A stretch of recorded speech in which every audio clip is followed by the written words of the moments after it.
Hello बच्चों, तो आज हम देखने वाले हैं करोड़रस की परिभाषा और उदाहरण देखने वाले हैं। हिंदी का एक छोटा सा टॉपिक है, तो सबसे पहले इसकी परिभाषा देखेंगे, बाद में उसका उदाहरण देखेंगे। तो परिभाषा में दिया हुआ है कि शोक नामक स्थायी भाव सबसे इम्पोर्टेंट होता है कि किसी भी रस को आप लिखेंगे तो उसमें सबसे पहले तो आपको स्थायी भाव लिखना होता है। और शोक नामक स्थायी भाव विभाव, अनुभव तथा संचारी भाव के संयोग से, और यहाँ से यहाँ तक आपका सेम ही रहता है। संयोग से करोड़ रस की निष्पत्ति होती है, यानी कि विभाव, अनुभव, संचारी भाव लगभग सभी रस में सेम ही लिखा जाता है। इसी तरीके से लिखा जाता है। सबसे पहले आप स्थायी भाव लिख देंगे, उसके बाद विभाव, अनुभव और संचारी भाव लिखेंगे। सभी रस में अलग अलग स्थायी भाव होते हैं, तो आपको सभी रस के स्थायी भाव जरूर तैयार कर लेने हैं।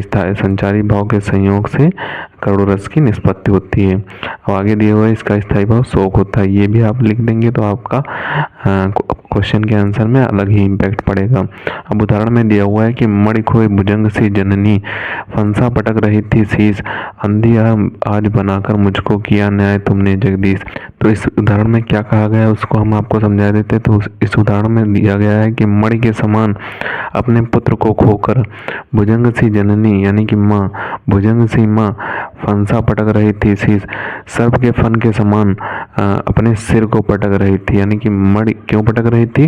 क्योंकि उसका मणि के समान पुत्र खोया गया था। ये श्रवण कुमार की माँ के बारे में इसमें दर्शाया गया है। मणि के समान उसका पुत्र खो चुका था, उससे छिन चुका था। तो इसमें इतना पढ़ने से ही आपको पता चल जाएगा कि इसमें शोक प्रकट हो रहा है। इतना पढ़ने से आपको पता चल जाएगा कि इसमें शोक प्रकट हो रहा है, इसलिए ये शोक नामक स्थायी भाव आ जाएगा। इतने में ही तो आपको समझ में आ जाएगा कि ये करोड़ रस है। आगे दिया हुआ है कि अंधी आज बनाकर मुझको किया न्याय तुमने जगदीश।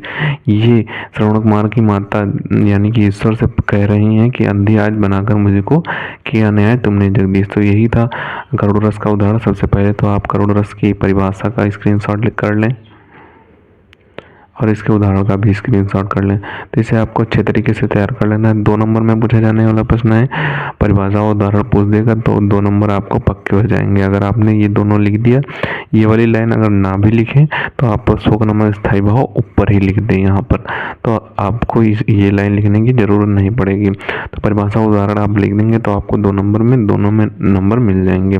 तो मिलते हैं किसी नए वीडियो में नए टॉपिक के साथ, तब तक के लिए धन्यवाद।